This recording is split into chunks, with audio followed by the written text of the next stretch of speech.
সরকার কি চাচ্ছে এটা সরকারের কাজেই বোঝা যাবে। টিকমার্ক দিয়ে দেশের সংস্কার হয় নাকি?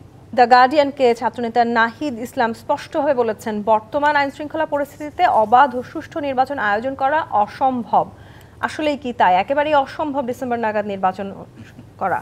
মানে অসম্ভব তো অবশ্যই না, তবে কিছুটা তো আইন শৃঙ্খলার যে পরিস্থিতি তাতে তো আসলেই 30,000 সেন্টারে ভোট করা কঠিন হবে। কিন্তু প্রশ্ন হচ্ছে সরকারের ভোট করার সদিচ্ছা আছে কিনা। আমরা নাহিদ সাহেবের যে বক্তব্য এটাকে সরকারের ভার্সনই ধরতে পারি। এই বক্তব্যে সরকারের সদিচ্ছা বা সরকারের মতবাদটা বেরিয়ে আসে, বা একটা বড় অংশের মতবাদ বেরিয়ে আসে। হয়তো অ্যাডভাইজারদের মধ্যেও কন্ট্রাডিকশন আছে, কেউ কুইক ইলেকশন চাচ্ছে, কেউ চাচ্ছে না। সো সেদিক থেকে যদি আপনি ইলেকশন করতে চান তাহলে আপনি পুলিশকে মোটিভেট করবেন, পুলিশকে আপনি এঙ্গেজ করবেন, সেইভাবে আপনি আগাবেন।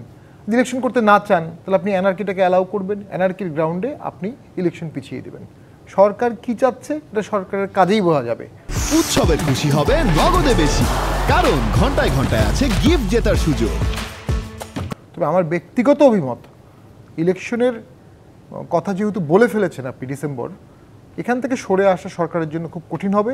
যদি সরকার এখান থেকে সরে আসার চেষ্টা করে সরকারের ফরম্যাট, কাঠামো, আকার, প্রকার পরিবর্তন হবে, এটা আমার প্রেডিকশন। নাও দুটো জিনিস একটু বলি। প্রথম হচ্ছে জাপার ইফতারে মিরপুরে খুব অনাকাঙ্ক্ষিতভাবে বাধা দেওয়া হয়েছে। এটা খুবই লজ্জাকর। এটি একটা স্টেটলেসনেস এবং রিলিজিয়াস অ্যান্ড পলিটিক্যালি এটা সম্পূর্ণ একটি স্বৈরতন্ত্রের প্রতিভূ। এটা সেন্টিমেন্টাল ভ্যালু অনেক। ইফতার পার্টি আওয়ামী লীগের আমলেও করেছে, বাট আওয়ামী লীগের আমলেও বিএনপিকে ইফতার করতে দেওয়া হতো, ডিস্টার্ব করা হতো না, আমরা যেটা দেখেছি আর কি।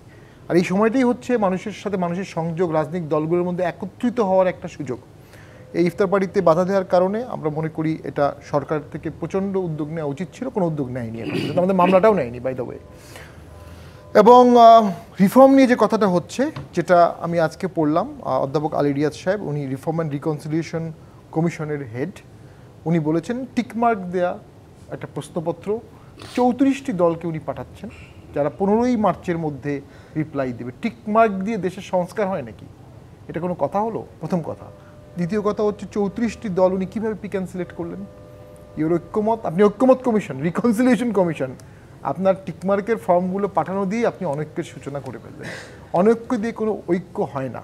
অনৈক্যের সংস্কার, অনৈক্যের যে অপূর্ণাঙ্গ আলোচনা, এটা দিয়ে অপূর্ণাঙ্গ ঐক্য হবে, বিকলাঙ্গ সংস্কার হবে এবং রাষ্ট্র আগাবে না, রাষ্ট্র পিছাবে, এ বিষয়ে আমার কোনো সন্দেহ নাই। দ্বিতীয় যেটি উনি বলেছেন, কিভাবে রিফর্মটা হবে, উনি বলছেন অর্ডিন্যান্স দিয়ে হতে পারে। অতীতে নিদর্শন আছে, সংবিধান অর্ডিন্যান্সের মাধ্যমে অ্যামেন্ডমেন্ট হয়েছে।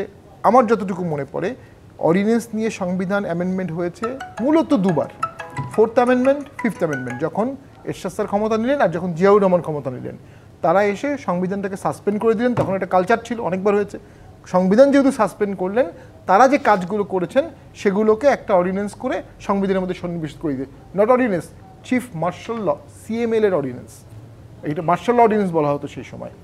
এই দুটো বাদে নর্মালি পার্লামেন্ট ছাড়া সংবিধান অ্যামেন্ডমেন্ট করা খুবই কঠিন, আমার যেটুকু ইন্টারপ্রিটেশন। এবং সংবিধানে বলা আছে যে আপনি অর্ডিন্যান্স দিতে পারবেন, তবে সংবিধানের কাঠামো পরিবর্তন হয়, সংবিধানে মৌলিক পরিবর্তন হবে, এরকম অর্ডিন্যান্স করতে পারবেন না। তো সেখানে একটা সীমাবদ্ধতা আছে।